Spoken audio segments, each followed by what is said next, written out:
Pero qué bonito y sabroso bailan el mambo los mexicanos. Mueven la cintura y los hombros igualito que los cubanos. Pero qué bonito y sabroso bailan el mambo los mexicanos. すごい美味しいです。びっくりしました。ありがとうございます。Y los hombros igualito que このビールは本当に完璧ビールです。完璧です。美味しいです。このアルコールも10度ぐらいありますけど、フルボディで美味しいとは思いましたね。これは飲んだ方がいいと思います。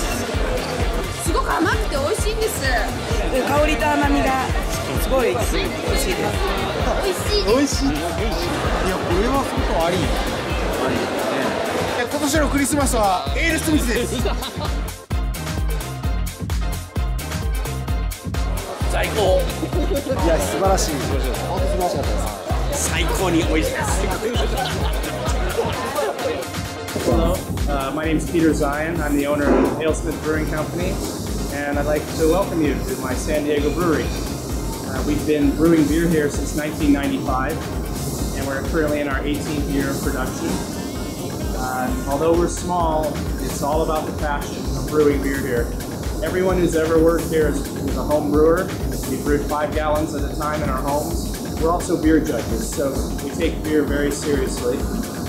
We've won some of the biggest awards possible for our size, so I'm very proud of my group. We were named the Small Brewery of the Year in 2008 at the Great American Beer Festival.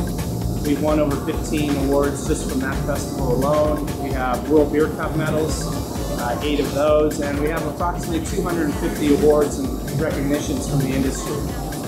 So although we're very small, we have a loud voice in the beer world, and the future looks extremely bright. We're going to be growing, we're going to be getting a new facility and a larger brewery, and we're going to be able to produce more beer and get it out to more parts of the world.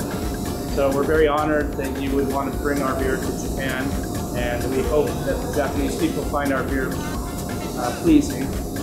And our lineup consists of 10 beers that we make year-round, everything from an extra pale ale all the way to a very strong Imperial Stout made with coffee that's at 12% alcohol. So we offer some very strong beers, but all of our beers have a common theme. It's all about being stylistically correct.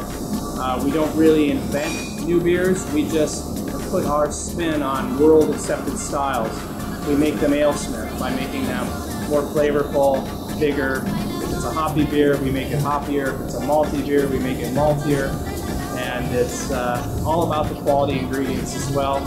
There's no skimping of anything here. We buy the finest raw materials from around the world. Our grain comes from Germany, England, the Pacific Northwest, Canada.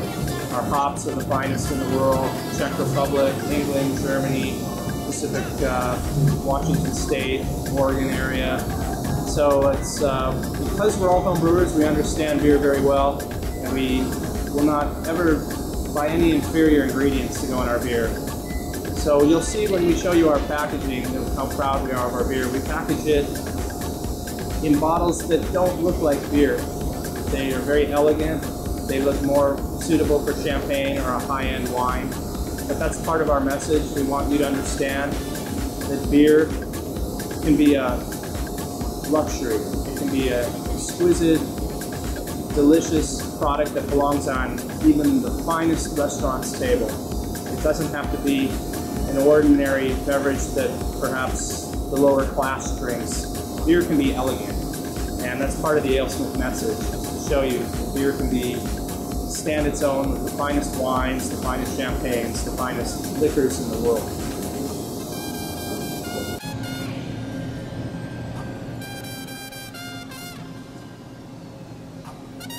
Well, a little bit about myself and my history. I was born in St. Paul, Minnesota in 1962. We moved out here to California in the late 60s, and I've always been into hobbies and making things with my hands. I'm also a cheesemaker.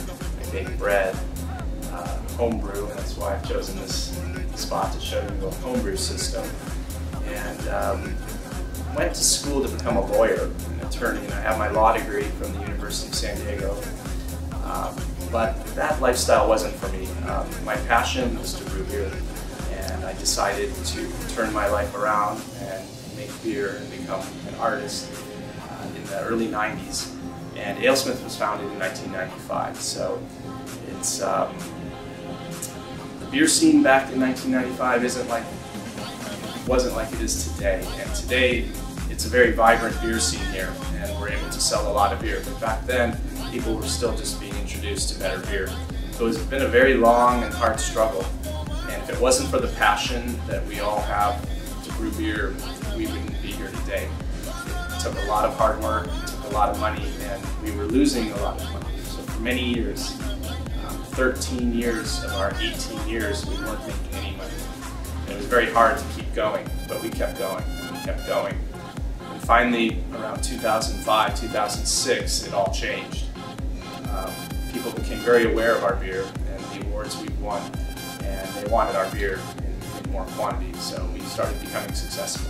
And now we're able to talk about expanding and things like that. So home brewing is a very important part of AleSmith. All of us here started as home brewers, where we make beer in 5-gallon increments like this small, and we make this beer in our home. And it's San Diego has a very large home brewing community. So all of us here met in a home brew club where people like myself, we would gather every month to talk about our home brews we made. And we're free to experiment, you're free to make whatever you want. You put chocolate in a beer, you put raisins, you can be very experimental because it's a very small amount. So we've learned how to brew very high quality beer in the 5 gallons increment. And then at AleSmith, we've tried to maintain as many of those principles as possible. We still brew with all the passion of a home brewer, and we'd rather experiment on this small scale, and then when it's just right, then we can make it in our large quantities, which I'll show you my brewery in a little bit. You'll see how much larger the vessels are than this little one here. So as a home brewer, we're very successful in the amateur scene as well. We won some of the largest awards you can win as a home brewing. And in 2001, as home brewers, which we were still home brewing and running this, we were named the National Homebrew Club of the Year in all of the United States because of the high quality beer we made and the awards we won as amateur brewers. And I believe I'm the only person in the world that has won both the National Homebrew Club of the Year and the Small Brewery of the Year as a professional. So I'm very proud of that. And beer judging is also a very important part of AleSmith. Many of my brewers are beer judges, and they're trained. They took a 4-hour exam. They studied for 3 months to prepare for this exam. They judged beers during this exam and achieved very high ranks. So I also am the highest ranking beer judge in Southern California, Grandmaster level 1. I have national level judges and certified judges working for me. And it's very important because we want to train our perceptions. We want to stay as sharp as we can. So it's required by all my brewers to continue judging beers, whether it's at a state fair or the national conference that's held every year in Denver, Colorado. But we have to keep judging. It's all part of this passion, this lifestyle, this culture of beer that we've all adopted. So AleSmith and home brewing are very close, and home brewers are very much at home in my brewery. I invite them to have their evenings. I invite them to have their parties here. Home brewers become your best customers too. They understand beer very well. Each one of them is known in their group of friends as the beer person, and it's very important that they think AleSmith is a great brewery, so they'll tell their friends, you must try AleSmith, you must get this. So home brewing, beer judging, the amateur community, the professional community makes San Diego a great beer scene because it's the grassroots, the passion, and we've all chosen this as our living, and so far it's gone very well. So that's my story.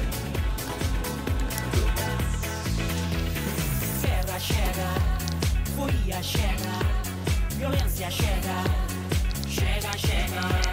Papai de samba, o céu da estrela, a vida é bela, bela, bela. Festa aqui é festa. Home Brewing is a process that requires a great deal of attention to detail and record keeping. So I just wanted to show you a glimpse of my homebrew digest that I made. Every time I made a beer, it was recorded in one of these volumes over the years, and many of these recipes are in the AleSmith lineup right now. How many books do you have total? I think I have a total of 8. I got 5 here, but yeah, 8 of these books of different sizes. Some have actually 2 years of brewing in one book here, but they basically all have the same format where I list dates and the beers and some of the significant numbers associated with the beer. And then each recipe, they're all done by hand, so I would write these out. This was a Belgian specialty ale I made, so a grain bill here, the hops that I used, my water and any water treatment I may have done, and the different yeast. The next page always shows my mash sparge temperatures, the boil schedule, chilling of the wort, the hydrometer samples, and the yeast pitch. Then I documented the fermentation over the days. I would count the number of bubbles of CO2 that were coming out, and the beer temperature and the room temperature. And secondary fermentation as the beer was finishing up. And then the fourth page I would always list the bottling, how many bottles of beer were actually produced. So I bottled 44 12-ounce bottles and 3 22-ounce bottles, oxygen absorbing caps. Take a final gravity, I calculate out my alcohol, which is a math formula here, that this was a 9.3% beer that I made, and an overall. So I would enter these in contests, and some would win awards. I would note the awards here, different contests. That took a lot of seconds, so maybe this wasn't one of my best beers. That's a cute illustration. Yeah, let's see, some of my more award-winning beers. Let's see if I can find any Rodeo here. Should be an Rodeo. Okay, well, so there's, over the years, just many different brews that I made. I would make a Scottish export ale, like this one. It would win a few things. This took a first place. So it was all about just trying different beers out from around the world, just trying to make my own individual recipes. This one did pretty well too. Sometimes I would diagram out, if I was going to try a new procedure, I would draw how I wanted things, the propane tank and the kettle, and so just make it clearer in my mind that this was an idea of how to pre-chill my water before it went into my chiller, so I would get 2 levels of chilling. So this was probably in the summer when I was having trouble getting my chill water correct. Well, September. So this was a Belgian red ale that did pretty good. So again, you know, back me when I much younger me, judging beer, some of my friends in Victorville, California. This is back in the 90s, me beer judging, and see what else I got here. Some of these were, I would always write, let's see, this was the, right before I started with AleSmith, so my home brewing stopped, like right there, as I started brewing more here. You became a professional. Yeah, but I would, if we were ever mentioned in the newspaper, history book. Yeah, if I was ever mentioned in the paper or something, I would write it in here. Here was actually one of the first books. Not quite as organized, but here's my math formulas, my water treatments. So yeah, it's pretty much a history lesson. Here's when, yeah, at a beer festival. That's me. Mentioned in the paper here, Peter Zion, some of them. And here's when I was homebrewer and AleSmith was winning too. Horny Devil from AleSmith Brewing Company won there. And this might have been the year we were, yeah, my homebrew club when we won the AHA National Homebrew Club of the Year. And Quaff President Peter Zion named here, and I'd won a few recipes then. Homebrewing Odyssey, this was in Los Angeles when we won that, and again more beers. So these are just go on and on and on with different things. Yeah, AleSmith X. So whenever we're mentioned, but again, it just shows the. Even though I could do all this on a computer, I really see brewing as an art, and I find these the old-fashioned way of writing with your hand, spending a week on this, studying the style, and making the beer the way I want it, was all a part of the art. It was just as much fun for me to make a recipe as it is to brew the beer or drink it. So when you start writing in the first book, maybe we don't have Excel. Yeah. From the Microsoft. 1995. Yeah. Some of the earlier ones. Yeah. So I hold these near and dear to my heart. Thank you very much for introducing me to the story. Of course.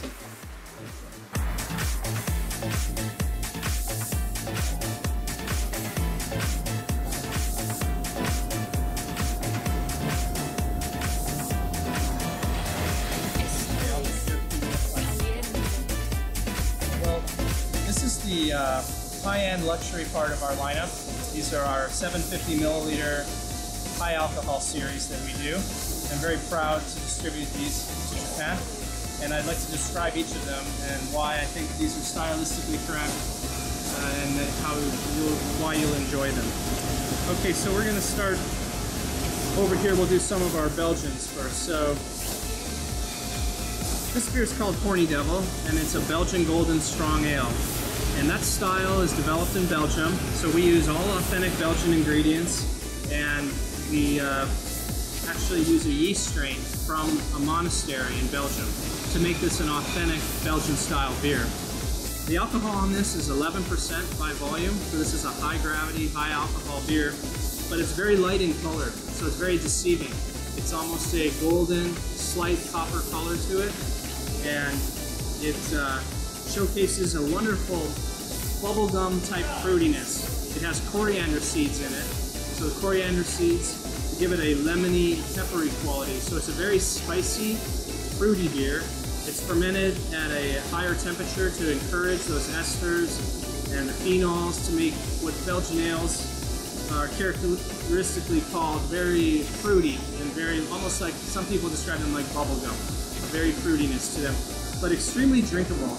So Horny Devil is a very nice Belgian Golden Strong Ale that showcases the best aspects of a Belgian beer. So continuing in the Belgian styles of beer, we have one more that we do called Grand Cru. What kind of food does it match with? The Horny Devil does very well with seafood, fresh fish, shellfish.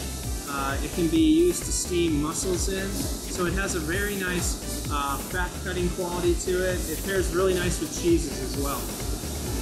So the Grand Cru is a similar beer to Horny Devil, except it's darker in color, and it showcases what dark malts do in a Belgian style beer. So the Grand Cru has kind of a prune, plum-like, over-ripened fruit character to it, and it ages very well. Versions of this that are 1, 2, 3 years old are aged extremely well, and you get even more of that fruity, over-ripened, plum, prune type of raisiny quality to it. Extremely easy to drink as well. This comes in a little lower alcohol at 10% by volume, and this pairs best with rich foods and red meats, or even game foods like bison or deer. Anything with a heavy sauce, the Grand Cru pairs very well with. So red meats, typically lamb, things like that, Grand Cru is a good call. So as you can see, we package our beers elegantly because we want you to be proud of them on your dinner table or at a restaurant. And the Grand Cru also is a great cheese pair. Acidic cheeses, blue cheeses, cheeses that have an acid note. Grand Cru is very sweet, so it pairs very well with that. So Grand Cru, Horny Devil are the Belgian beers that we do in this style.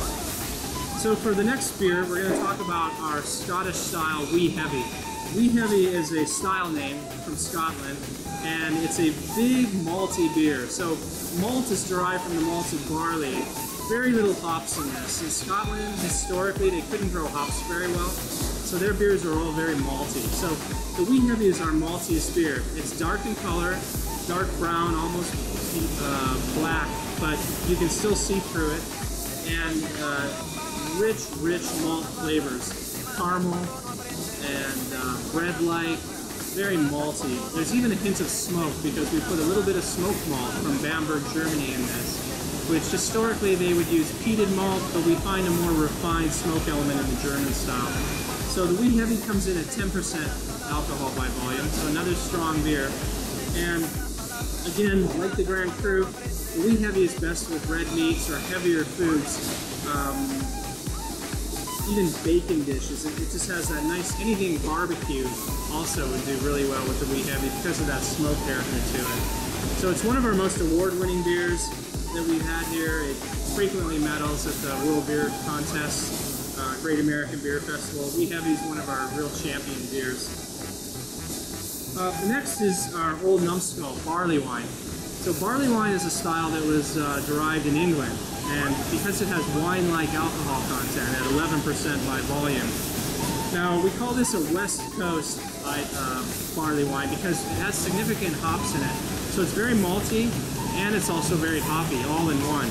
But it's extremely drinkable. It's not cloyingly sweet. It's nicely balanced with the bitterness, the sweetness, copper colored, and really pairs well, again, with a little bit more diverse than some of the other beers. It can be paired with a grilled cheese sandwich or a red meat dish. It can be with a clam chowder. So it's just any rich food is going to go well with the barley wine. And so that's our Old Numbskull. As far as cheese pairings, cheddars, cloth-bound cheeses, and even some blue cheeses pair really well with the Old Numbskull. And then finally, the king of the castle here at AleSmith is our Speedway Stout.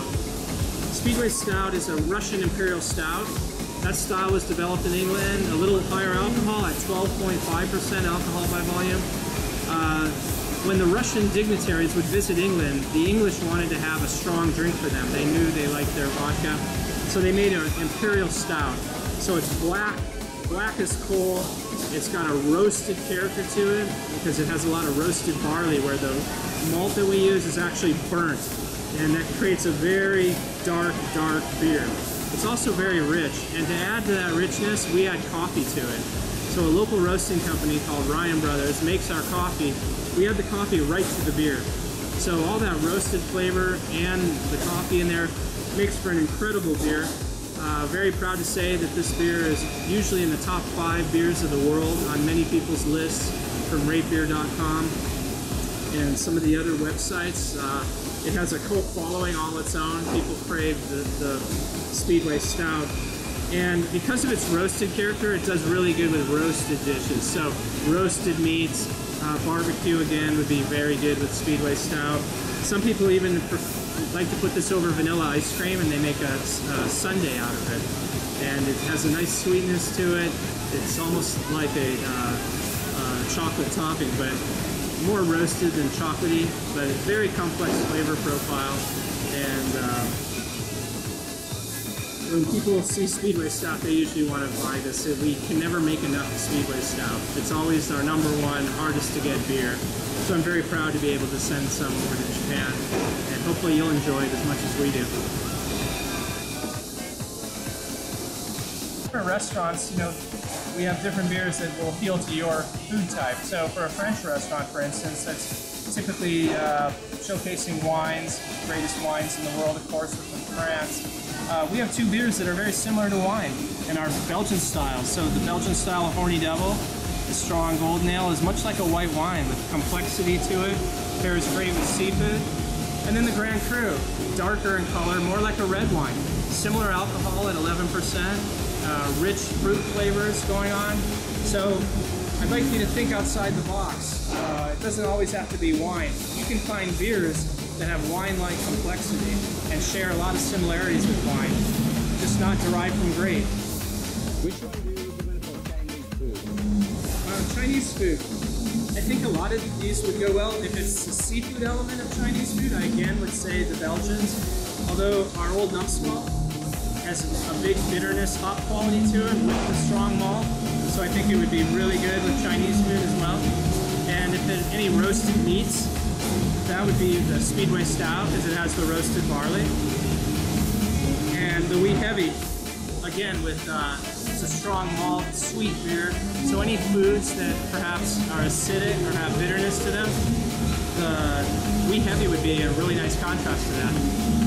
In Japanese restaurants? Japanese restaurants or even sushi or seafood, again I'd say Horny Devil goes really well with that. The Belgian yeast strain and the light body of this beer with the strong alcohol make it a great companion to sushi dishes and fresh fish of any type, shellfish, mussels, clams, oysters.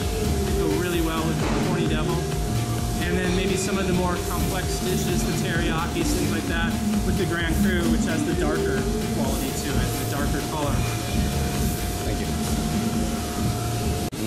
Interesting beers right away, but sometimes it takes a little time. So the fact that we're in our 18th year, I think, is showcased with our beers. You know, we're always tinkering, we're never satisfied, and there's always new hops and there's always new malts. So we're trying to always keep it evolving, keep it fresh. So making the beer balanced is very difficult and takes time to learn, study. Yeah, and you're not just balancing malt and hops. You got bitterness versus sweetness. You got the alcohol versus flavor components. There's all sorts of things going on in these beers. They're very complex. Sometimes I like to describe them as no two sips are really the same. As the beer warms, it's changing even, and and the day you choose to open this, it's going to be different. If you waited another week and opened this beer, it's going to be just a little bit older, and it's going to have a little bit, the malt character is going to change a little bit. So they're really living products, and they continue to evolve over time. That's why we recommend, they're ready to drink now, but we also recommend aging these in a cool place in the dark, and try it a year later, try it 2 years later. You'll see it's different, and just as pleasing, just in a different way. I think brewing is a balance of art and science. It's a nice blend of the two worlds. So if you want to be the mad artist and not pay attention to any of the science that's behind this, you can, and you'll make okay beer. But I think when you use the science and the math to really control your beer so it can come out consistently good over and over, that's when the artist can really showcase his art. And each one of these is a painting. It's not just supposed to be visually pleasing, but what you find inside the bottle is just as pleasing. So it's art. The whole thing is art. And I always wanted to be an artist. I just didn't know what kind. I like to paint and draw and make cheese and make bread and brew beer, but I found a medium here that really appeals to me, this blend of art and science, trying to make just a delicious product over and over again. And there's new beers in our future too. We'll always be evolving and have new beers to offer, but I'm very proud of my lineup, and I think there's a bigger message here. We're showing you that it can be elegant. Beer does not have to be elementary, rudimentary, simple beverage. It can be complex. It can be just as exciting and interesting as the finest wine in the world, and that's the AleSmith message. We give you something visually appealing, but what's in the bottle is equally as pleasing. And we hope you'll come back and want to try it again and again. I want the AleSmith lineup to represent the Rolls-Royce of the microbrew world. So every segment, whether you're selling cars, or you're selling airplanes, or you're selling bottling machines or shoes or whatever it is, there's always going to be the higher end, and that's what I call the Rolls-Royce segment. And I want AleSmith to be the Rolls-Royce of microbrewers. We give you visually appealing, the beers of the highest quality. Our story is true. It's easy for me to stand behind everything I do because it comes from an honest place in my heart. We're all very passionate to work here. For people to get hired here is a very long process. They have to go through many levels of interviews. We have to make sure that they're passionate and they're the right kind of people we want to touch our beer. So again, I want AleSmith to be Rolls-Royce, top to bottom, high quality, highest quality, and suitable for any restaurant, 5-star hotels. The finest places in the world should have AleSmith beer.